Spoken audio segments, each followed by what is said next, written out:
الحمد لله نحمده ونستعينه ونستغفره ونعوذ بالله من شرور أنفسنا ومن سيئات أعمالنا ومن يهده الله فلا مضل له ومن يضلل فلا هادي له وأشهد أن لا إله إلا الله وحده لا شريك له وأشهد أن محمدا عبده ورسوله أما بعد فإن خير الحديث كتاب الله وخير الهدي هدي محمد صلى الله عليه وسلم وشر الأمور محدثتها وكل محدثة بدعة وكل بدعة ضلالة وكل ضلالة في النار أعوذ بالله من الشيطان الرجيم بسم الله الرحمن الرحيم والعصر إن الإنسان لفي خسر إلا الذين آمنوا وعملوا الصالحات وتواصوا بالحق وتواصوا بالصبر وقال رسول الله صلى الله عليه وسلم طلب العلم فريضة على كل مسلم প্রশংসা আল্লাহ তাআলার জন্য, শান্তি অবতীর্ণ হোক মুহাম্মদ মুস্তাফা সাল্লাল্লাহু আলাইহি ওয়াসাল্লামের উপর। আল্লাহুম্মা সাল্লি আলাইহি আল্লাহুম্মা বারিক আলাইহি। সম্মানিত প্রিয় দিনী ভাইরা আমার, আজকে আমি আপনাদের সামনে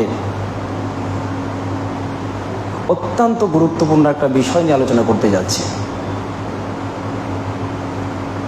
যে সম্পর্কে প্রতিটা মানুষের জ্ঞান থাকা অপরিহার্য। যদি কোনো মানুষের এ সম্পর্কিত পরিপূর্ণ জ্ঞান না থাকে, তাহলে সেই ব্যক্তি পদে পদে ভুল করবে, এটাই স্বাভাবিক।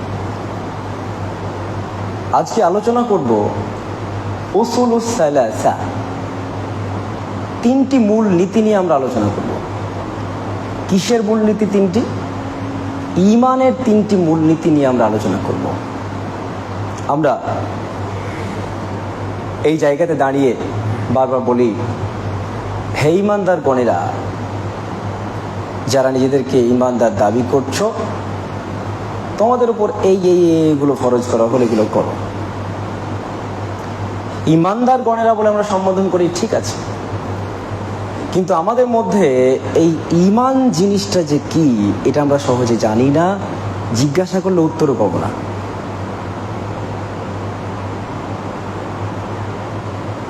আপনি যদি ভালো করে লক্ষ্য করে দেখেন, তাহলে এই ঈমানটা শতকরা 90% মানুষ, 90% মানুষ ঈমান বুঝে না। বিষয়টাতে আপনারা আঘাত নেবেন না, অ্যাকচুয়ালি যেটা সত্য সেটা আমাকে বলতে হচ্ছে। ঈমান কি জিনিস সেটা আমরা শতকরা 90% মানুষ বুঝি না। ঈমানদার দাবি করতে পারি, কিন্তু এই বিষয়টাকে আমরা উপলব্ধি করতে পারি না। আমরা বহুদিন আগে থেকেই বিভিন্ন ঈমান নিয়ে আলোচনা শুনে আসছি। আজকে আপনাদের আলোচনা শোনা অংশ থেকে আলোচনা করবো ইনশাআল্লাহ। আমরা জানি আমাদের সবকিছু মিথ্যা হয়ে যেতে পারে, কিন্তু একটা জিনিস সত্য, সেটা হচ্ছে আমাদের মৃত্যু। সব মিথ্যা হয়ে যেতে পারে। আপনি আজকে বিল্ডিংয়ে বসবাস করছেন, কালকে বিল্ডিং নাও থাকতে পারে, মিথ্যা হতে পারে। আপনি আজকে বিশাল স্বাস্থ্যবান মানুষ, কালকে স্বাস্থ্য নাও থাকতে পারে, মিথ্যা হতে পারে। আপনার দুনিয়াতে যা কিছু সব মিথ্যা হতে পারে, কিন্তু মৃত্যুটা কিন্তু মিথ্যা হবে না। এই স্বাদ গ্রহণ করতে হবে। আপনার শরীর যতটাই শক্তিশালী হোক না কেন, আপনাকে মরণের ফাঁদে পড়তে হবে এবং আটকা পড়তে হবে সেখানে, কম্পালসারি। আপনার সাথে দেখা করবেই, আপনি হাজারো চেষ্টা করেন। এখন আপনি ইচ্ছা করলে আমাকে উঠে দুঘুষি লাগাতে পারেন, দুঘুষি লাগিয়ে আমার দাঁতগুলোকে খুলে ফেলতেও পারেন, ক্ষমতা আপনার আছে। কিন্তু এটাও সত্য, যেই লোক, অর্থাৎ আপনি আমাকে দুঘুষি লাগিয়ে আমার দাঁত মুখ খুলে ফেলে দিলেও আপনার কিন্তু মৃত্যু হবে, বাঁচবেন না। ফিরাউন বলে একজন স্বৈরাচার শাসক ছিল পৃথিবীতে। সে নিজেকে খোদা হিসেবে আল্লাহ বলে দাবি করেছিল। সে এতটা অধ্যত্ব প্রদর্শন করেছিল যে বলেছিল, আমি দেখতে চাই আল্লাহ কত উপরে আছে, আমি এত বড় বিল্ডিং করব, উঠতে উঠতে দেখবো আল্লাহ কত উপরে আছে, দেখবো।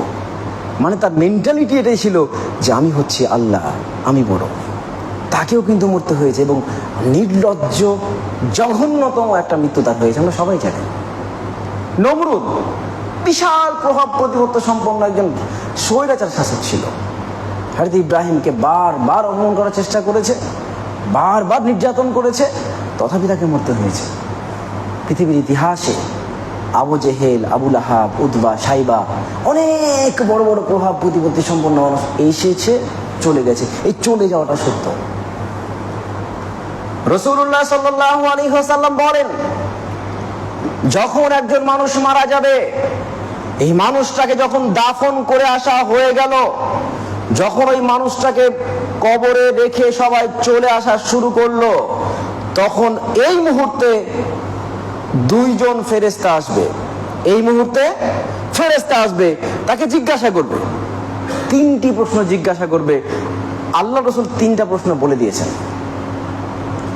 হিন্দু হোক, খ্রিস্টান হোক, জৈন হোক, পার্সি হোক, মুসলমান হোক, অমুসলমান হোক, পৃথিবীতে যত মানুষ আছে, যারা ধর্ম মানে ধর্ম মানে না, সমস্ত মানুষকেই, প্রতিটা ব্যক্তিকে তিনটি প্রশ্ন করা হবে। তিনটি প্রশ্ন করা হবে প্রতিটা মানুষকে। এই তিনটি প্রশ্ন বলে দেওয়া হয়েছে এবং এর উত্তরটা ওপেন করে দেওয়া হয়েছে, তিনটি উত্তর। আমরা মনে মনে বলি, মান ক্বালা লা ইলাহা ইল্লাল্লাহ ফাদাখালাল জান্নাহ, যে ব্যক্তি মুখে লা ইলাহা ইল্লাল্লাহ বলল, দাখালাল জান্নাহ, জান্নাত চলে গেল। রাসূলুল্লাহ বলছেন, যখন একজন মানুষকে কবরে রাখা হবে, দাফনের শেষে ওই মানুষকে ফেরেশতারা প্রশ্ন করবে তিনটি। নাম্বার 1, মান রব্বুকা, তোমার রবকে। নাম্বার 2 বলবে মান নাবিয়ুকা, তোমার নবীকে। নাম্বার 3 অমা দীনুকা, তোমার দিন কি। এই তিনটি প্রশ্ন সবাইকে করা হবে। কিন্তু আমার প্রশ্ন হচ্ছে, কখনো কি আপনি ভেবে দেখেছেন তিনটি প্রশ্ন নিয়ে? কখনো কি চিন্তা ভাবনা করে দেখেছেন এই তিনটি প্রশ্নই কেন করা হবে, আর প্রশ্ন কেন করা হবে না কবরে? কেন করা হবে?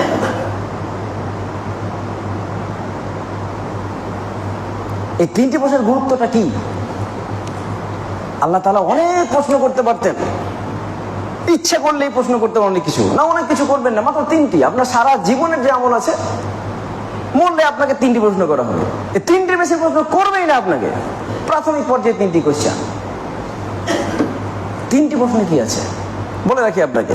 আজকের দুনিয়াতে আপনি পরীক্ষা দিচ্ছেন, স্কুল, ভার্সিটি, কলেজ, সব জায়গাতে পরীক্ষা দিয়ে যাবেন। আপনার জন্য অপশন দেওয়া থাকে, এ অর বি, ক অথবা খ থাকে তো।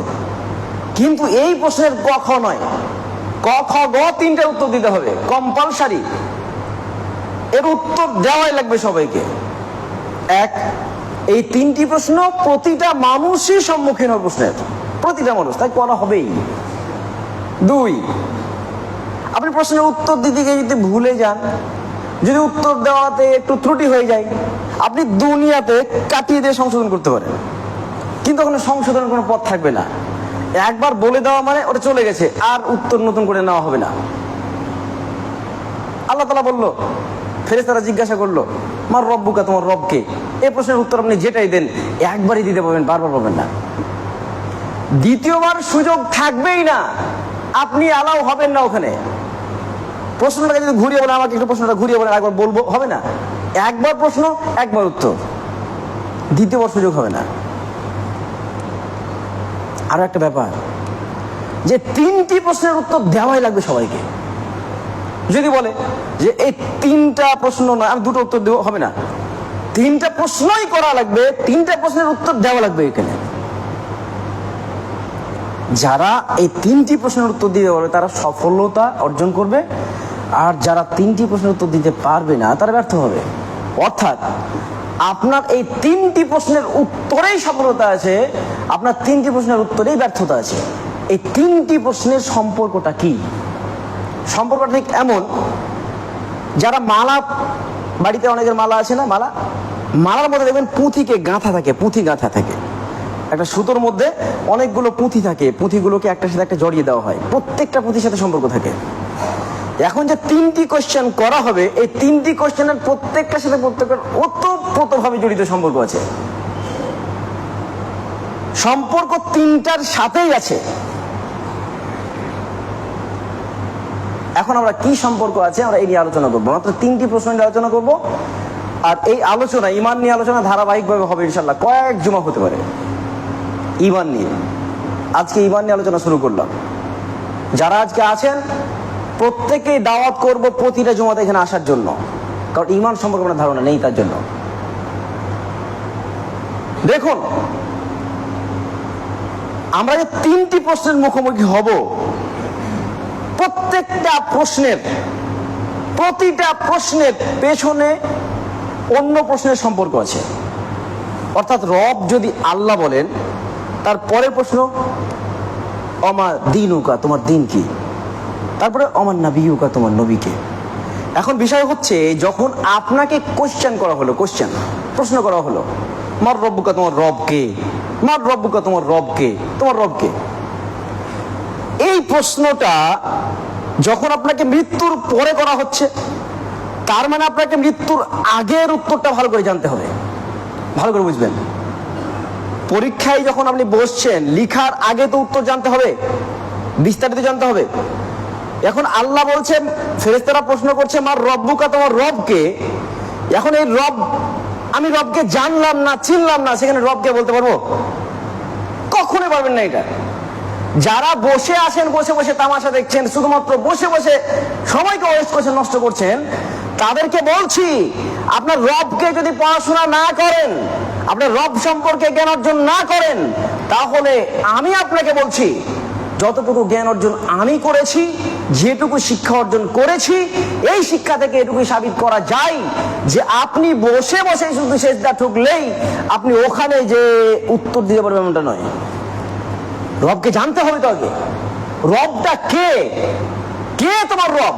আল্লাহ এখানে প্রশ্নটা, ওখানে এই প্রশ্ন, তোমার রবটা কে, বলো এটা তোমার রব কে, হু ইজ ইওর রব, তোমার রব কে, এই প্রশ্ন করা হবে। তার মানে আপনাকে জীবন দিয়ে আমৃত্যু যতদিন বাঁচবেন রব সম্পর্কে জ্ঞান অর্জন করাই লাগবে।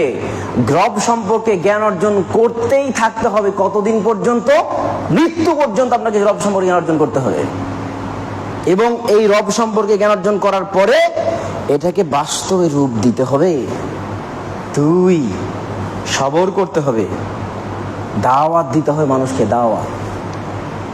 এর 1 নম্বর উসুল, উসুলুস সালাসার মধ্যে 1 নম্বর উসুল আপনাকে বললাম, রব সম্পর্কে প্রথমত আপনাকে ক্লিয়ারলি ধারণা অর্জন করতে হবে, রবটা তোমার কে। 2, অমা দিনুকা, তোমার দিন কি। এখন এই জায়গায় আপনি দাঁড়ান তো, আপনাকে আমি ইনস্ট্যান্ট যদি কোশ্চেন করি, দিন কি জিনিস বলেন তো? আমি আপনাকে যদি প্রশ্ন করি, আপনাদেরকে প্রশ্ন করি, দিন কি, দিনটা কি জিনিস বলেন? দিনের ডেফিনেশন কি? দিন কাকে বলা হয়? দিনটা কি আমরা জানি কি? যদি আমি না জানি দিন সম্পর্কে কি, আমার দিন সম্পর্কে ন্যূনতম যে ধারণা না থাকে, তাহলে আপনি কবরে গিয়ে বলবেন কি করে আমার দিন ইসলাম, এটা বলবেন কি করে? দিন মানে ধর্ম এমনটা কিন্তু নয়, মাথায় রাখতে হবে। দিন মানে ধর্ম এমনটা নয়, দিন মানে হচ্ছে পূর্ণাঙ্গ জীবন ব্যবস্থা। দিন, ইসলামকে কমপ্লিট কোড অফ লাইফ বলা হয়েছে, কমপ্লিট কোড অফ লাইফ বলা হয়েছে, এটা হচ্ছে দিন। এই দিন সম্পর্কে আপনি জানেন কতটুকু বলুন তো? মানে এই উসুলুস সালাসার 2 নম্বর উসুল হচ্ছে, নীতি হচ্ছে, যে এই দিন সম্পর্কে আমৃত্যু আপনাকে জ্ঞান অর্জন করতে হবে, পড়াশোনা চালাতে হবে।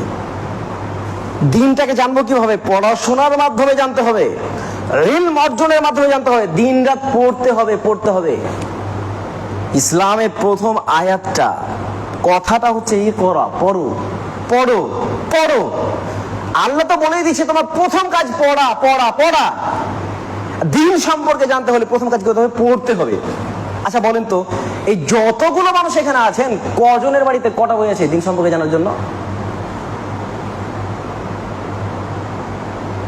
আলহামদুলিল্লাহি রাব্বিল আলামিন আর রহমানির রহিম মালিকি ইয়াউমিদ্দিন ইয়াকা না'বুদু ওয়া ইয়াকা নাস্তাঈন ইহদিনাস সিরাতাল মুস্তাকিম সিরাতাল লাযিনা আন'আমতা আলাইহিম গায়রিল মাগদুবি আলাইহিম ওয়ালাদ-দাল্লিন।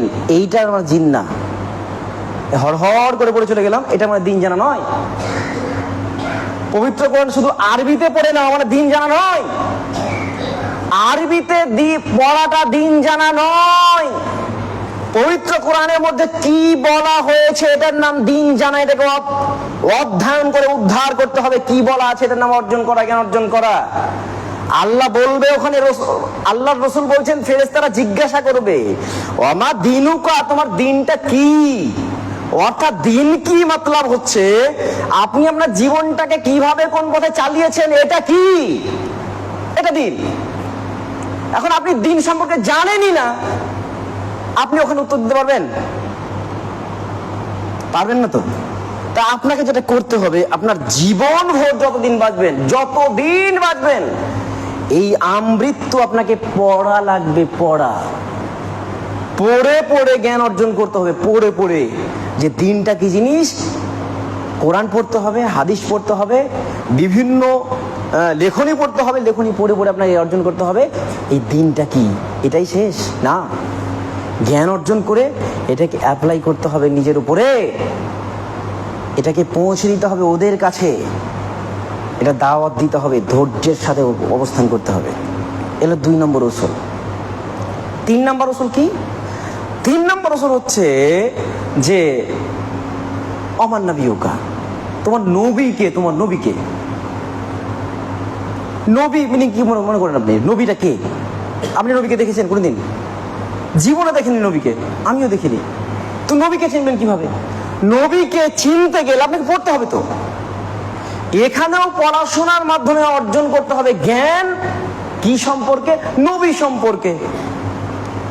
আপনি আইনস্টাইনের জীবনী পড়ে সাফ করে দিয়েছেন, গুরু নানকের জীবনী পড়ে সাফ করে দিয়েছেন, রবীন্দ্রনাথ ঠাকুরের জীবনী পড়ে সাফ করে দিয়েছেন, নজরুলের জীবনী রায় শেষ করে দিয়েছেন, জগদীশ চন্দ্র বসুর জীবনী শেষ করে দিয়েছেন, সুভাষ চন্দ্র বসুর জীবনী শেষ করে দিয়েছেন।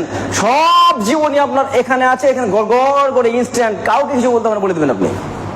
শাহরুখ খান, সালমান খান, ক্যাটরিনা কাইফ, যত নায়ক নায়িকা আছে সবার জীবনী আপনার মুখস্থ হয়ে আছে, বলে দেবেন, হঠাৎ করে দেবেন। কিন্তু নবী সম্পর্কে যদি বলি, বলো তো নবী সম্পর্কে তুমি কি জানো? আমি জানি না। আরে ভাই, তুই দুনিয়াতে যদি না জানিস নবীটাকে, কবরে গিয়ে তুই বলতে পারবি? আপনি যদি দুনিয়াতেই না বুঝি তো নবীটাকে, কে আমার নবী, তার নামটা বলতে পারি না, জিজ্ঞেস করে এখনই জিজ্ঞেস করে অনেকে বলতে পারবে না আল্লাহর রাসূলের নামটা কি জানি না। এর চেয়ে দুঃখজনক বিষয় আছে? না জেনেও যদি বলেন আমি পরীক্ষাতে গিয়ে ওই এক্সাম রুমে গিয়ে আমি যাই লিখি না কেন আমি একবারে লিডার পাবো, র্যাঙ্ক করবো 1 নম্বর, ভারতবর্ষের সবচেয়ে বড় টপার হয়ে যাবো আমি, সম্ভব? একদম অলিক বস্তু পাওয়ার স্বপ্ন, এটা হবে না। ভাবিয়েন না, নবীকে না জেনে নবীকে এটা বলা যাবে না। তাই নবীকে পড়া লাগবে যে এখনই। জোরালো প্রস্তুতি গ্রহণ করুন, আপনার জীবন দিয়ে হলেও। আমি শিক্ষিত মানুষকে বলতে, আজকে যে হেডমাস্টার, আজকে যে প্রফেসর, আজকে যে মাধ্যমিক লেভেল থেকে নিয়ে উপরে পড়াশোনা করেছে, সবাইকে বলতে চাইছি, অনেকের জীবনী পড়ে সাফ করে দিয়েছেন আপনি, অনেকের জীবনী মাথার মধ্যে ঘুরপাক খাচ্ছে। আপনাকে বলছি, আপনি মুহাম্মদ সাল্লাল্লাহু আলাইহি ওয়াসাল্লামের জীবনী নিয়ে পড়াশোনা শুরু করুন। মুহাম্মদ সাল্লাল্লাহু আলাইহি ওয়াসাল্লাম কে, এটা পড়ে জ্ঞান অর্জন করতে, পড়ে। অত সহজ বিষয় না যে মান নাবিয়ুকা রাসূলুল্লাহ সাল্লাল্লাহু আলাইহি ওয়াসাল্লাম, মুহাম্মদ সাল্লাল্লাহু আলাইহি ওয়াসাল্লাম ইনি আমাদের নবী। আমা দিনুকা, আমার দিন ইসলাম। আমার রব্বুকা, তোমার রবকে আল্লাহ। এত সহজে বলা যাবে না। জানা কোশ্চেনও লিখতে গিয়ে আটকে যান, পারেন না। আপনি পড়েনি নিয়ে এদেরকে নিয়ে আপনি জানবেন কি বলতে পারেন কিভাবে? সম্মানিত প্রিয় ভাইরা আমার, অর্থাৎ নবী সম্পর্কে কি করতে হবে? আমৃত্যু জ্ঞান অর্জন করতে হবে, আমৃত্যু পড়াশোনা করে। শুধু এখানে শেষ না, এই নবীকে জীবন দিয়ে অনুসরণ করতে হবে। এই নবীকে অনুসরণ করা লাগবে, মানা মেনে চলা লাগবে। নবী বলেছে একটা, করছি একটা, এটা চলবে না। নবী যা বলেছে সেটাই করা লাগবে, এর বাইরে কিছু করা চলবে না। এটা হচ্ছে নবীকে জানা এবং নবীকে মানা। আমরা ঈমানের যে তিনটা উসুল আমরা আলোচনা করলাম আজকে, এই তিনটা উসুল সংক্ষিপ্ত আলোচনা করলাম, খুবই সংক্ষিপ্ত, বিস্তারিত আলোচনা আসবে সামনের দিকে ইনশাআল্লাহ। ঈমানের উসুল নাম্বার 1 কি? রব সম্পর্কে পরিপূর্ণ জ্ঞান অর্জন করা। 2, দ্বীন সম্পর্কে পরিপূর্ণ জ্ঞান অর্জন করা। 3, নবী সম্পর্কে পরিপূর্ণ জ্ঞান অর্জন করা। এটা করাই লাগবে। আমরা ইনশাআল্লাহ চেষ্টা তো করবো ইনশাআল্লাহ, নাকি? ইনশাআল্লাহ বলেন, ইনশাআল্লাহ। আল্লাহ আমাদের প্রত্যেককে সে তৌফিক দান করুন। আমিন।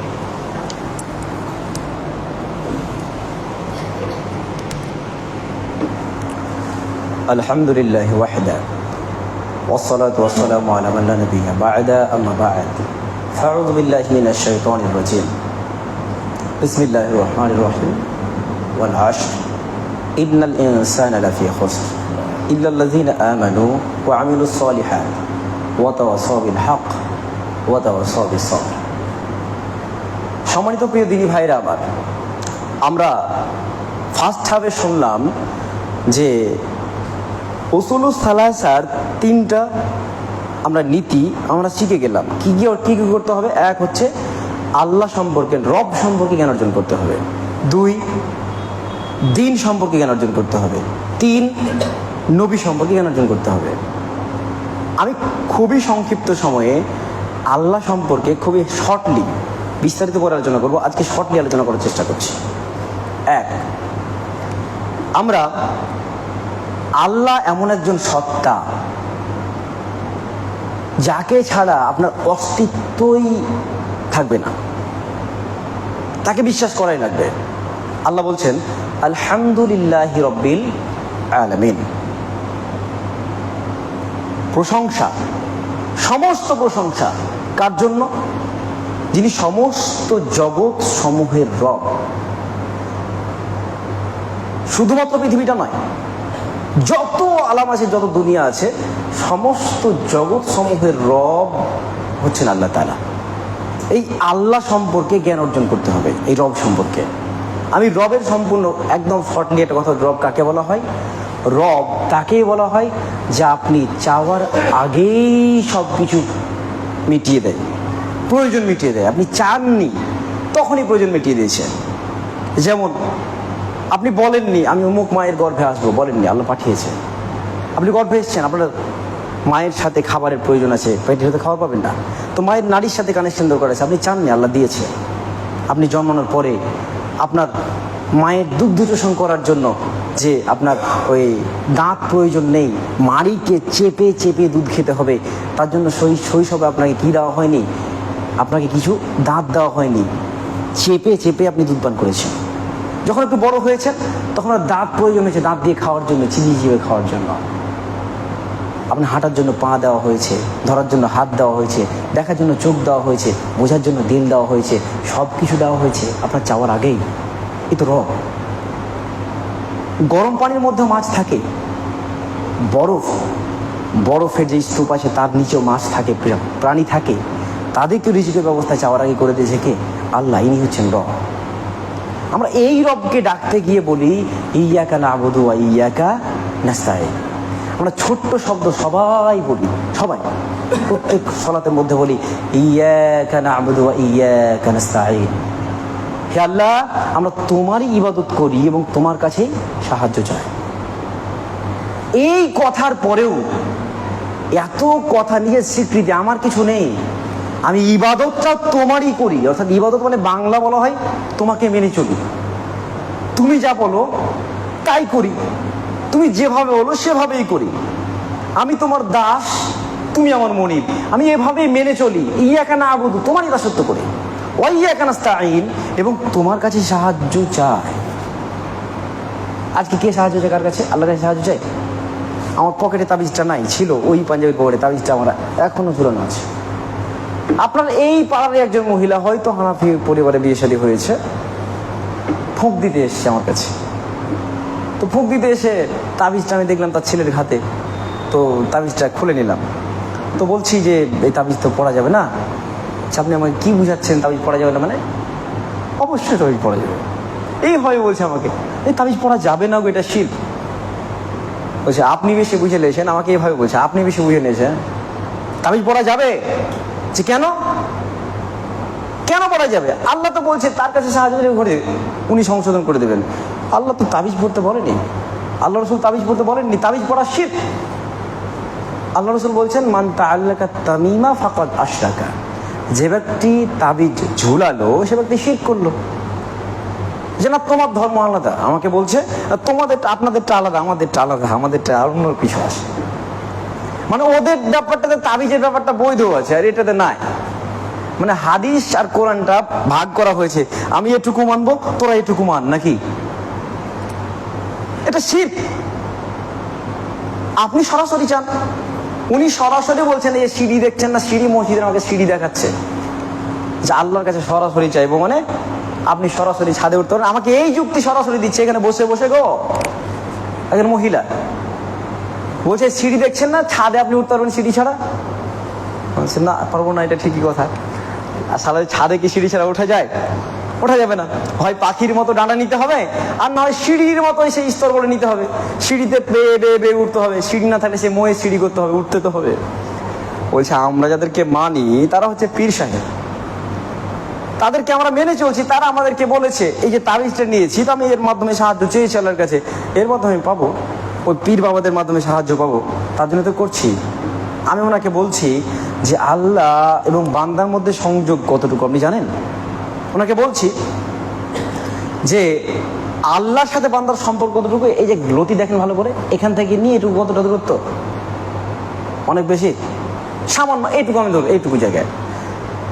আল্লাহ রসুল বলছেন আল্লাহর সাথে বান্দার সম্পর্ক কত কাছে? এর চাইতেও কাছে। এইখান থেকে এটা যত দূরে আছে এর চাইতে নিকটে উনি। আল্লাহ যে বলছে আমাকে সরাসরি চাইতে হবে, ফাদউনি আস্তাজিব লাকুম, তোমরা কি করো? আমাকে ডাকো, তোমার ডাকে আমি সাড়া দেব। পরের কথা বলছে যারা এটা করলো না, আমার কাছে চাইলো না, আস্তে আস্তে পর্যায়ক্রমে আসবে ইনশাআল্লাহ, পরে আলোচনা করবো এই বিষয়গুলো নিয়ে, খালি একটু ইঙ্গিত দিই আপনাকে। যারা করলো না তারা অহংকারী। যারা আমার কাছে চাইলো না, দেখেন আপনি চাইছেন সূরা ফাতিহার মধ্যে কি ইয়্যাকা না'বুদু ওয়া ইয়্যাকা নাস্তাঈন বলছেন না? চাইছেন আল্লাহর কাছে। আল্লাহ বলছে যে তোমরা আমার কাছে চাও, আমাকে বলো তোমার কি দরকার, চাকরি দরকার, আমাকে বলো না। তোমার কে বলেছে লক্ষ টাকা ঘুষ দিতে? দরকার নেই, তুমি আমাকে বলো না, তোমার চাকরি আমি করে দিচ্ছি। সব তো ঠিক, সব ঠিক হয় কোথা থেকে? উপর থেকে ঠিক হয়। আল্লাহ রসুল বলছেন যে তোমার রিজিক না, আসমান জমিন তৈরি হওয়ার 50,000 বছর পূর্বে প্রতিটা মানুষের রিজিক লিপিবদ্ধ করা হয়েছে, তাকদীর লিপিবদ্ধ করা হয়েছে। অর্থাৎ সেই দিনকে লিখা হয়ে গেছে আপনি চাকরি পাবেন কি পাবেন না, সেই দিনকে লিখা হয়ে গেছে আপনি কত টাকার মালিক হবেন কি হবেন, এগুলো সব লেখা হয়ে গেছে। আরে ভাই তুই খালি একটা কাজ কর, চা আল্লাহর কাছে, আল্লাহর কাছে চাইলেই তোকে দিয়ে দিবে। আমার এই ওই দিনের পর দিন ওর পা ধরে মরামরি করতে হবে না। এলাকার যে কাউন্সিলর তাকে বলার দরকার নেই, এলাকার এমপি এমএলএ কে বলার দরকার নেই যে আমাকে চাকরি দেন, এত টাকা দিচ্ছি, দরকার নেই। তোমার তাকদিরে যদি থাকে তুমি চাকরি করবে, কিন্তু কর্মটা করতে হবে কি? পড়াশোনা চালাতে হবে। পড়াশোনা করেন, চাকরি হবে ইনশাল্লাহ, যদি আল্লাহ চাই। তাহলে চাইতে গেলে কার কাছে চাইতে হবে? আল্লাহর কাছে চান। আজকের পর থেকে কেউ কোনোদিন কাউকে ঘুষ দেওয়ার দরকার নেই, সরাসরি বলেন আল্লাহ আমার একটা চাকরি দরকার, তুমি আমাকে চাকরি দাও। রাসূল সাল্লাল্লাহু আলাইহি ওয়াসাল্লাম বলছেন রাতের বেলা, রাত যখন শেষ হয়ে যাচ্ছে, একটু অংশ বাকি আছে, 2 ভাগ শেষ, 1 ভাগ বাকি আছে, তখন কি করো? তুমি আল্লাহর কাছে চাও। কি চাইবে? যা ইচ্ছা তাই চাও। আল্লাহ রসুল বলছেন এই সময় আল্লাহ উপর থেকে নিচের আসমানে চলে আসেন, নিচের আসমানে এসে জিজ্ঞাসা বলতে থাকে, ওগো কে আছো দুনিয়ার মধ্যে যে আমাকে ডাকবে, আমি তার ডাকে সাড়া দিব। এই মিনিংটা হচ্ছে আমার কাছে চাইবে, আমি তাকে দেব। এটা আল্লাহ বলতে থাকে, কে কে কে আছো তোমরা, আমাকে চাও। আমার কাছে ক্ষমা চাইলে ক্ষমা করব, আমার কাছে যা চাইবে আমি তাই দেব। একটা চাইতে হয়েছে, দিবে, কম্পালসারি, এটা হবে। কিন্তু কখন? ওই রাত শেষ হওয়ার একেবারে শেষ প্রহর যেটা আছে, 2 ভাগ শেষ, 1 ভাগ বাকি, সময় উঠে বলতে হবে। দোয়া নিয়ে মারামারি তো করি, দোয়া হাত তুলে করা যাবে কি যাবে না, অনেক আলোচনা হয়ে গেছে। কিন্তু এই যে হাদিসের বর্ণন করি না, দিনরাত ঝামেলা করি, এখানে মুসল্লিম ইমাম সাহেব আছে আর এখানে সালাত শেষ হলো, আলহামদুলিল্লাহি রাব্বিল আলামিন বলে সবাইকে নিয়ে দোয়া করছি কিনা, কেন করলো না, ওকে ধর। গোরস্থানে গিয়ে দোয়া করছে না কেন, কেন করলো না, ওকে ধর। আমরা এটা মারামারি করি, কিন্তু আল্লাহ রাসূল যে বললেন রাতে উঠো, রাতে উঠে তুমি চাও আল্লাহর কাছে, চাইলেই তোমাকে দিবে কে? আল্লাহ দিবে। কি দেবে? তুমি যা চাইবে তাই দেবে। পরিবারে শান্তি নেই, শান্তি আসবে। নিজের মনে শান্তি নেই, শান্তি আসবে। ইনকাম নেই, ইনকাম আসবে, সবই আসবে। চাইতে হবে, কিন্তু চাইতে হবে কোন সময় বলেন তো? বলেন কোন সময়? রাত শেষ হওয়ার আগে, অর্থাৎ 2 ভাগ শেষ, 1 ভাগ বাকি আছে, এই সময় উঠে আল্লাহর কাছে 2 হাত তুলে বলে, আল্লাহ তুমি আমাকে দাও, আমার প্রয়োজন আছে, আল্লাহ তোমাকে দিবে। আমি তো চেয়েছি, পেয়েছি, আমি পেয়েছি, নিজে যা চেয়েছি তাই পেয়েছি, আলহামদুলিল্লাহ। আপনি চান, পাবেন। একবার আলোচনার সময়ের শেষ মুহূর্তে চলে এসেছে, আলোচনার নয়, আলোচনা চলবে ধারাবাহিক ইনশাআল্লাহ। তা আজকের পর্যায়ে আমরা জানার চেষ্টা করলাম যে আল্লাহকে মানতে গেলে উসুল নাম্বার 1, আল্লাহকে জানতে গেলে যে তিনি যে আমাদের রব, এই রব সম্পর্কে জানতে হবে। আর তারই আমরা ইবাদত করবো, সাহায্য চাইলে তার কাছে চাইবো। আমরা কোনো পীরের মাজারে যাব না, কোনো দরগায় যাব না, কোনো দরবারে যাব না, কোনো মানুষের কাছে আমরা ফ্যাল করে হাত পেতে বেড়াবো না। আমরা চাইতে গেলে চাইবো কার কাছে। আর একটা কথা বলে রেখে, ভুল বুঝবেন।